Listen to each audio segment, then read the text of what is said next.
Ok, en esta oportunidad les estaré introduciendo el tema sobre lo que son las patologías de cuello. Tenemos que, en un pequeño repaso anatómico, que el cuello está compuesto por varias fases. Entonces tenemos la fascia cervical. Esta consta de capas concéntricas de fascia que compartimentan estructuras del cuello. Estas capas faciales se definen como la fascia superficial y la fascia profunda, con sus capas dentro de la última. Entonces, tenemos que la fascia cervical superficial es la fascia subcutánea de la piel y de la piel del cuello, y esta capa delgada contiene los músculos de la expresión facial e incluso el músculo platisma del cuello. Los nervios cutáneos, los ganglios linfáticos superficiales, los vasos superficiales que pasan dentro de la fase cervical superior. Entonces, dentro de la fase cervical profunda tenemos que la función de esta es darle contención a los músculos del cuello y vísceras en compartimientos, y también permitir que las estructuras se deslicen una sobre otra y servir como un conducto para fascículos neurovasculares. Entonces, la región del cuello se divide en triángulos para compartimentar el contenido. Entonces, tenemos que el músculo esternocleidomastoideo es que se va a encargar de dividir el cuello entre anterior y posterior. Entonces, tenemos que el triángulo posterior va a estar limitado anteriormente por el músculo esternocleidomastoideo, posteriormente por el músculo trapecio y en una posición inferior por la clavícula. Dentro de las estructuras que van a pasar por este triángulo tenemos el vientre inferior del músculo omoioideo, la arteria cervical transversa, la arteria supraescapular y el nervio accesorio espinal. Entonces, dentro del triángulo anterior tenemos que este triángulo va a poseer estructuras que van a entrar a la bóveda craneal y al tórax. Entonces, el triángulo anterior está limitado anteriormente por la línea media en dirección descendente del cuello, posteriormente por el músculo esternocleidomastoideo y en posición superior por el borde inferior de la mandíbula. También tenemos el triángulo submandibular, que este va a estar limitado por el músculo digástrico, el músculo estiloioideo y el miloioideo. Dentro de las estructuras que van a pasar por este triángulo tenemos la glándula salival, salival submandibular y el nervio hipogloso. Dentro del triángulo carotídeo tenemos que el vientre superior del músculo omoioideo, el vientre posterior del músculo digástrico y el músculo esternocleidomastoideo forman los límites de este triángulo. Este triángulo contiene la porción superior de la arteria carótida primitiva, la cual se bifurca en el cartílago tiroides hacia las arterias carótidas externa e interna. Entonces, para un abordaje diagnóstico tenemos dentro del esquema de la historia clínica, se debe investigar deliberadamente el antecedente de infecciones respiratorias superiores, ya sea como la sinusitis, amigdalitis, otitis o conjuntivitis.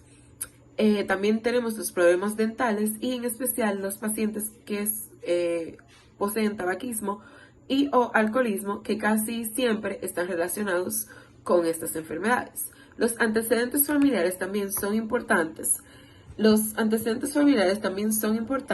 Ya que hay ciertos tumores que se van a diagnosticar.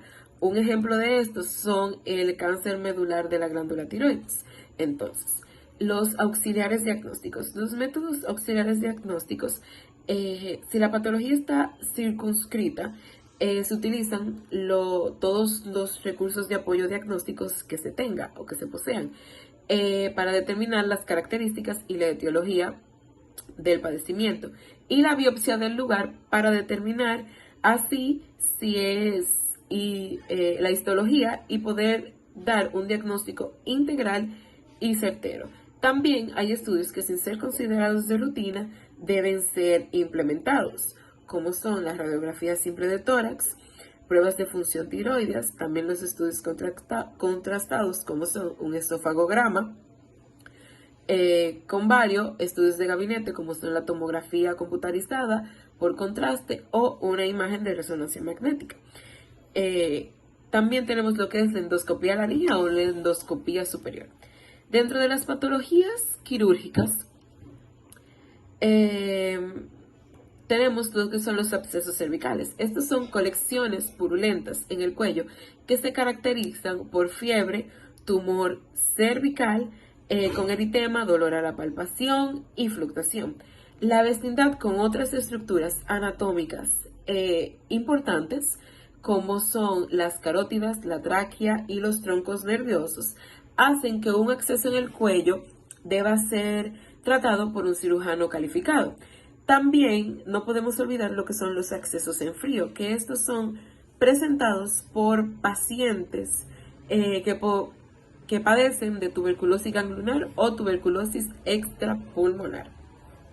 Entonces, dentro de los diferentes tipos de accesos que tenemos la angina de Ludwig, que es una infección invasora severa y mortal, que es de origen dental, afecta cara, cuello, vías respiratorias y pulmones. Es un absceso originado por un trastorno dental que puede ocasionar la muerte por una oclusión o por una obstrucción de la tráquea. En tanto, los abscesos de Benson son localizaciones cervicales altas secundarias a infección del oído medio o de celdillas de la apófisis mastoide. Entonces, también tenemos lo que son los abscesos parafaringios. Estos tienen origen en los dientes posteriores o en las amígdalas y pueden afectar las estructuras vasculares e incluso los pares craneales. Pueden ocasionar disfunción descendente con mediastinitis o erosionar las paredes de la carótida. Dentro de los abscesos retrofaringios se producen a partir de los ganglios, linfáticos retrofaringios y pueden causar una obstrucción respiratoria o descender al mediastino. También tenemos los abscesos periamigdalinos, que estos son los más frecuentes. Son complicaciones de una amigdalitis aguda, se identifican por un edema ipsilateral o una desviación de la úvula. También presentan una voz gutural o como de papa caliente en la garganta. También padecen trismo y disfagia. Una característica particular de estos es que pueden cursar afebriles o con febrículas. Entonces, hasta aquí, esta fue la pequeña introducción sobre lo que son las patologías de cuello. Son varias masas que pueden ser tanto benignas como malignas, las cuales van a requerir de un tratamiento quirúrgico. La población que mayormente se ve afectada es la pediátrica. A continuación estaré dándole mención a varios tumores que son malignos y a otros benignos. Dentro de los tumores benignos tenemos el quiste de conducto tiroidoso. Este suele diagnosticarse antes de los 10 años. La clínica de este va a ser una masa redonda, palpable, firme, central o paramedia, que generalmente va a ser infraoidea. Esta va a ascender y a descender al momento que deglutamos. Si se infecta, puede aparecer un enrojecimiento del área, tanto como calor y un dolor a la palpación. El tratamiento de este va a ser quirúrgico, como lo mencioné anteriormente, y si se encuentra infectado, pues entonces se le da al paciente antibióticos y antiinflamatorios, y eventualmente, si se necesita un drenaje, se va a drenar y luego se va a proceder a la cirugía. Quiste epidermoide y dermoide. Estos quistes son menos frecuentes. Suelen observarse en niños o adultos jóvenes, apareciendo como una masa blanda y en el suelo de la boca y región suprayoidea. Solo estos van a producir síntomas cuando se encuentre infectado o cuando tengan un volumen suficiente para poder causar dolor. Las glándulas sumergidas. Estos van a ser quistes de retención en el piso de la boca. Van a ser causa de que la mucina va a disecar el músculo miloioideo y produce un crecimiento hacia abajo a la zona del cuello. Se presenta en niños y en adolescentes, y la clínica de esta va a ser una tumoración submentoniana, indolora y de crecimiento lento. También tenemos el higroma quístico, que son malformaciones que se van a producir en los vasos linfáticos durante el desarrollo embrionario. Suelen diagnosticarse antes del segundo año de vida y este se va a presentar con una masa blanda de límites anormales mal definidos y van a cursar sin dolor, y solo en casos muy voluminosos van a provocar dolor y pueden provocar disfagia y disnea. Hemangiomas son anomalías vasculares que se producen durante el desarrollo embrionario. Son más frecuentes en niñas y solo presentan en la cara y crecen durante los primeros 3 meses de vida. Estos mismos involucionan dentro de los 2 y 5 años. En caso de que se queden persistentes, entonces aquí se hace el tratamiento quirúrgico. También tenemos los lipomas, que son tumores de tejido graso. Van a ser frecuentes en todo el organismo, como en el cuello, y pueden ser únicos o múltiples. Ahora, de los tumores malignos tenemos el linfoma de Hodgkin y no Hodgkin. De estos se desconoce su causa, pero suelen ser más frecuentes en hombres entre los 20 y 50 años. Los síntomas generales van a ser fiebre, astenia, pérdida de peso y sudoración nocturna. Hay que saber que es frecuente que estas adenopatías se vuelvan dolorosas a la ingesta de alcohol. Mi nombre es Linet Coascu y yo le voy a estar hablando sobre la glándula tiroides. Tenemos que la glándula tiroides, esta es una glándula que se encuentra en la parte posterior de los músculos esternoioide y esternotiroide. Esta glándula pesa alrededor de 20 gramos y este va a depender del peso corporal del paciente y de la ingesta de yodo que este tenga. En el adulto debe ser de consistencia dura y firme, sin ninguna patología. Entonces la función de esta glándula es prácticamente crear y producir hormonas que nos ayude en nuestro metabolismo. Entonces voy a empezar a hablar sobre las enfermedades benignas de la tiroides. Primero tenemos hipertiroidismo, que es un hiperfuncionamiento de la glándula y de la creación de sus hormonas. Y la primera causa de esta es la enfermedad de Graves, que esta es una enfermedad autoinmune que el cuerpo crea inmunoglobulinas que atacan los receptores de TSH. Entonces el paciente tiene que tener 4, se llama la tetrada, para poder diagnosticar esta enfermedad, que tenemos primero el hipertiroidismo, óseo difuso, oftalmopatía y dermopatía. También otros signos y síntomas que puede tener, en general ya las patologías de hipertiroidismo, es nerviosismo, taquicardia, intolerancia al calor, pérdida de peso y fatiga, entre otras cosas más. Entonces para esta enfermedad la podemos diagnosticar mediante clínica, ya que desde que vemos al paciente podemos ver la oftalmopatía, o por los laboratorios, ya que la T4 y T3, que son las hormonas tiroideas, van a estar aumentadas y la TSH puede estar normal o aumentada, dependiendo de los casos. Ya para lo que es el tratamiento, se hace iodoterapia y se puede realizar también fármacos antitiroides como propanolol o metimazol. La enfermedad de Plummer, esta es una enfermedad que es más frecuente en adultos, ya en personas mayores de 50 años, ya que la enfermedad de Graves es más frecuente en niñas y va aumentando la incidencia con la edad. Entonces la enfermedad de Plummer es prácticamente lo mismo, lo único que es en adultos, ya los síntomas son lo mismo, como dije, nerviosismo, taquicardia, palpitaciones, entre otros. En el diagnóstico se da una gammagrafía y también los laboratorios, pero la T3 y T4 van a estar aumentados y la TSH puede estar normal. Ya lo que es el tratamiento se puede dar con lobectomía o tiroidectomía total y se puede dar medicamentos antitiroides. Entonces tenemos la tormenta tiroidea, que el paciente cursa con un cuadro de hipertiroidismo, pero también va a tener fiebre, fatiga, va a tener, se puede decir, déficit del sistema nervioso central, y esto puede ser causado cuando le dan al paciente amiodarona. Entonces podemos evitar esto cuando dándole beta bloqueadores, que son medicamentos antitiroides. Para continuar hablando sobre las enfermedades de la tiroides, tenemos el hipotiroidismo, que es una deficiencia de las hormonas en sangre, y este cursa con un cuadro clínico con intolerancia al frío, aumento de peso, macroglosia, edema pretrivial, entre otros. Ya cuando un paciente nace con hipotiroidismo se le llama creatinismo y el paciente va a tener somnolencia, puede tener un llanto ronco, estreñimiento y puede tener una leve ictericia. Entonces, también hay otras enfermedades que producen hipotiroidismo, como son las tiroiditis. Tenemos que la tiroiditis es una inflamación de la glándula.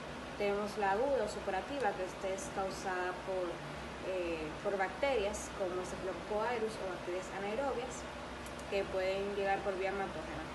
Ya la subaguda, esta no se conoce su causa, esta puede cursar con dolor o sin dolor y se dice que puede ser producida por enfermedades virales. Y ya la última, que es la crónica, que esta es la más común, que es la tiroiditis de Hashimoto, que se produce más por la deficiencia de yodo, y ya que esta es una enfermedad autoinmunitaria. Entonces, tenemos que el hipotiroidismo se diagnostica mediante los estudios de laboratorio. Los T3 y T4 van a estar disminuidos, y TSH, dependiendo si es primario por deficiencia de yodo, puede estar aumentado, y ya en los otros casos puede estar disminuido. Ya lo que es el tratamiento, se le da fármacos, estimuladores de la hormona tiroide, como son la levotiroxina o la liotironina. Yo les voy a estar hablando sobre los cánceres de tiroides. Entonces, los cánceres de tiroides van de un 1% de todas las neoplasias en Estados Unidos. Tenemos que hay 4 tipos de cánceres. Tenemos el papilar, el folicular, el medular y el anaplásico. Entonces, el papilar, este es el más común y el que tiene un mejor pronóstico. Entonces, este está relacionado con radiación en el cuello, y este da a mujeres de menor a 40 años. En el tratamiento es una lobectomía si la masa es menor de un centímetro y mayor de 2 centímetros, pues se hace una tiroidectomía total. Entonces, este tiene una sobrevida de 10 años. Tenemos el cáncer folicular, que este es uno de los cánceres bien diferenciados, igual que el papilar, y tiene una sobrevida de 5 años. Este tiene una sobrevida de 5 años, y este puede dar metástasis a lo que es pulmón, hueso y órganos sólidos. Y este está relacionado a pacientes de 60 a 70 años. Entonces tenemos el cáncer medular, que este va de un 5 a un 10% de los cánceres malignos, 5 o 10% de los cánceres malignos, y este está relacionado a MEN tipo 1 y MEN tipo 2. Para el diagnóstico se hace un PAF, y el tratamiento se hace quimioterapia con la cirugía. Y ya el anaplásico, que va en un 1% y es el peor de todos, tiene una sobrevida de 6 meses hasta 3 años. La mayoría de los pacientes mueren en los primeros 6 meses. El medular y el anaplásico, estos dos van a tener una masa que le va a tener dificultad para respirar, y van a tener disfonía, y pueden ocluirle la cara. Y el tratamiento, la mayoría de esos pacientes se le puede dar quimioterapia, no se le da cirugía, ya que pueden morir pronto.